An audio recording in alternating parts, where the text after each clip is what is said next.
ഇന്ന് നമ്മൾ അതീവ രുചികരമായ എന്നാൽ പെട്ടെന്ന് തയ്യാറാക്കാൻ പറ്റുന്ന ഒരു വെണ്ടയ്ക്ക മപ്പാസിൻ്റെ റെസിപ്പിയുമായിട്ടാണ് വന്നിരിക്കുന്നത്. അപ്പോൾ അതെങ്ങനെയാണ് തയ്യാറാക്കുന്നതെന്ന് നമുക്ക് നോക്കാം. നമ്മുടെ വെണ്ടയ്ക്ക മപ്പാസ് തയ്യാറാക്കുന്നതിന് ആവശ്യമായിട്ടുള്ള വെജിറ്റബിൾസ് ഒക്കെ അരിഞ്ഞു വെച്ചിട്ടുണ്ട്. ഇതൊരു 5-6 വെണ്ടയ്ക്കയെ ഈ ഒരു വലുപ്പത്തിൽ അരിഞ്ഞെടുത്തിരിക്കുന്നതാണ്. ഒരു തക്കാളി അരിഞ്ഞെടുത്തിരിക്കുന്നു, അതുപോലെ തന്നെ ഒരു സവാള, ഇത് ഒരു 5-6 പച്ചമുളകിന് ചെറുതായി അരിഞ്ഞതാണ്, ഒരു കഷ്ണം ഇഞ്ചി ചെറുതായി അരിഞ്ഞത്, അതുപോലെ തന്നെ ഒരു കുടം വെളുത്തുള്ളി അതിനെ ചെറുതാക്കി അരിഞ്ഞെടുത്തിരിക്കുന്നതാണ്. ഇത്രയുമാണ് ഇതിനാവശ്യമായിട്ടുള്ള വസ്തുക്കൾ.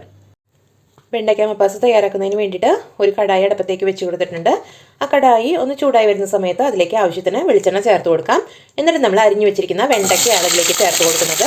ഈ വെണ്ടയ്ക്ക നന്നായിട്ടൊന്ന് വാടി വരണം, അതുവരെ ഇതൊന്ന് ഇളക്കി കൊടുക്കാം.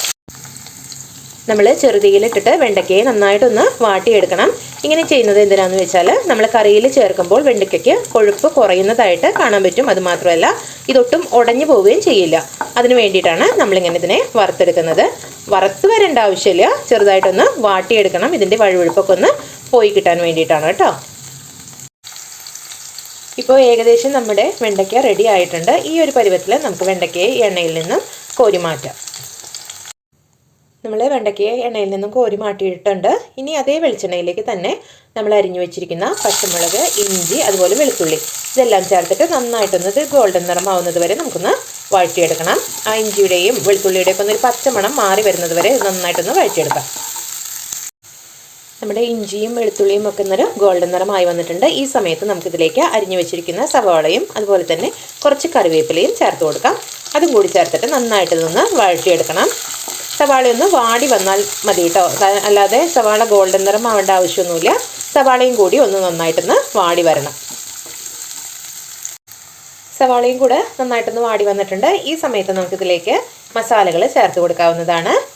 1 ടേബിൾ സ്പൂണോളം മല്ലിപ്പൊടി ചേർത്ത് കൊടുക്കാം. അതോടൊപ്പം തന്നെ ഒരു 1/2 ടേബിൾ സ്പൂണോളം മഞ്ഞൾപ്പൊടി ചേർത്ത് കൊടുക്കുന്നുണ്ട്. അതുപോലെ തന്നെ ഒരു 1/2 ടേബിൾ സ്പൂണോളം മാത്രമാണ് നമ്മളിതിലേക്ക് മുളക് പൊടി ചേർത്ത് കൊടുക്കുന്നത്. ഇതുകൂടി ചേർത്തിട്ട് നന്നായിട്ട് ഇതൊന്ന് വഴറ്റിയെടുക്കണം. ഇതൊന്ന് പച്ചമണം മാറുന്നത് വരെ ഒന്ന് നന്നായിട്ട് വഴറ്റിയെടുക്കാം.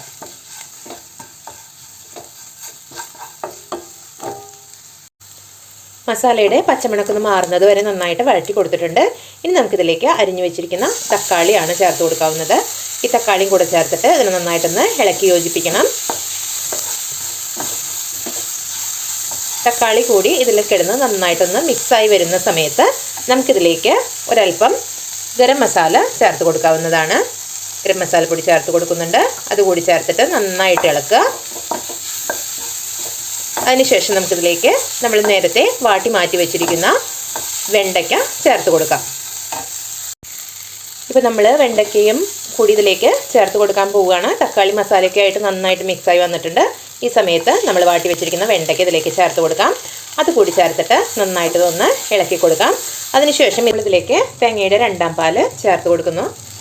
2ാം പാല് കുറച്ച് ലൂസായിട്ടുള്ള പാലാണ് 2ാം പാല്. ആദ്യമായിട്ട് നമ്മൾ തെൻപാല് എടുത്ത് വെക്കും, അതിനുശേഷം എടുക്കുന്നതാണ് 2ാം പാല്. അതിൽ കുറച്ച് കൂടുതൽ വെള്ളം ഒഴിച്ചിട്ടാണ് നമ്മൾ എടുക്കുന്നത്. ഇനി ഇതിലേക്ക് നമ്മൾ ചേർത്ത് കൊടുക്കുന്നത് ആവശ്യത്തിന് ഉപ്പും കുറച്ച് കുരുമുളക് പൊടിയാണ്. ആദ്യമായിട്ട് ഉപ്പ് ചേർത്ത് കൊടുക്കാം. ഇപ്പോൾ നമ്മുടെ കറിയൊക്കെ നന്നായിട്ട് തിളച്ച് വന്നിട്ടുണ്ട്. ഈ സമയത്ത് നമുക്കിതിലേക്ക് ആവശ്യത്തിനുള്ള കുരുമുളക് പൊടി കൂടെ ചേർത്ത് കൊടുക്കാം. അതുകൂടി ചേർത്തിട്ട് നന്നായിട്ടൊന്ന് ഇളക്കി യോജിപ്പിച്ച് കൊടുക്കാം. അതിനുശേഷം നമുക്കിതിലേക്ക് ഇനി അവസാനമായിട്ട് ചേർക്കുന്നത് തെൻപാലാണ്. തെൻപാൽ എന്ന് പറയുന്നത് തേങ്ങയുടെ 1ാം പാലിനെയാണ് തെൻപാൽ എന്ന് പറയുന്നത്. അപ്പോൾ അതാണ് നമ്മളതിലേക്ക് അവസാനമായിട്ട് ചേർത്ത് കൊടുക്കുന്നത്. നമ്മൾ ഈ കറിയിലേക്ക് അവസാനമായിട്ട് തെൻപാൽ കൂടി ചേർത്ത് കൊടുക്കുകയാണ്. തെൻപാൽ ചേർത്തതിന് ശേഷം പിന്നീട് നമ്മുടെ കറി തിളയ്ക്കാൻ പാടില്ല. ഈ സമയത്ത് തന്നെ നമുക്ക് ഗ്യാസ് ഓഫ് ചെയ്യാവുന്നതാണ്. ഇങ്ങനെ തന്നെ വേണമെങ്കിൽ ഇത് സെർവ് ചെയ്യാം. അതല്ലെങ്കിൽ നമുക്കിതിലേക്ക് ഒരല്പം വറവ് കൂടി തയ്യാറാക്കി ഒഴിക്കുകയാണെങ്കിൽ ഈ കറി കൂടുതൽ ടേസ്റ്റ് ഉണ്ടാവും. നമ്മൾ ഈ തെൻപാൽ ഒഴിച്ചിട്ട്, അതായത് 1ാം പാൽ ഒഴിച്ചിട്ട് കറി തിളയ്ക്കാൻ പാടില്ല എന്ന് പറയുന്നതിൻ്റെ കാരണം നമ്മുടെ തെൻപാൽ നല്ല കട്ടിയുള്ള പാലാണ്. അത് ഒഴിച്ചു കഴിഞ്ഞിട്ട് കറി തിളയ്ക്കുമ്പോൾ അത് പിരിഞ്ഞു പോകാൻ സാധ്യത കൂടുതലാണ്.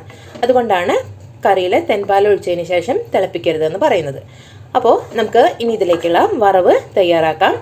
ഈ കറി നമുക്ക് ചപ്പാത്തിക്കോ അല്ലെങ്കിൽ അപ്പത്തിന്, ഇടിയപ്പത്തിന്, ചോറിനൊക്കെ ചേർത്ത് കഴിക്കാൻ പറ്റുന്ന നല്ല ടേസ്റ്റുള്ളൊരു കറി തന്നെയാണ് കേട്ടോ.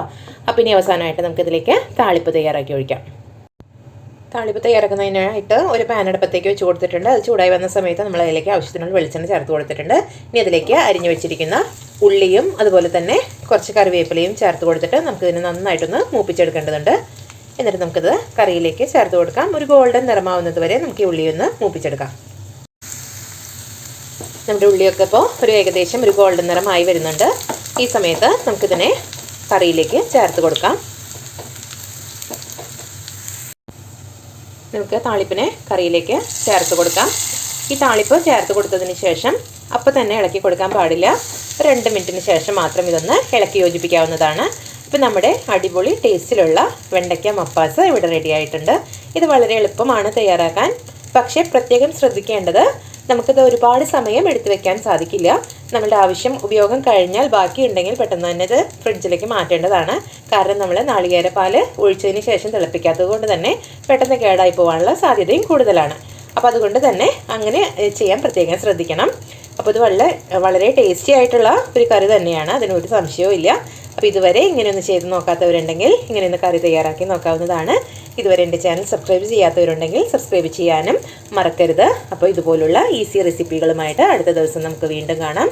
അതുവരേക്കും ബൈ ബൈ.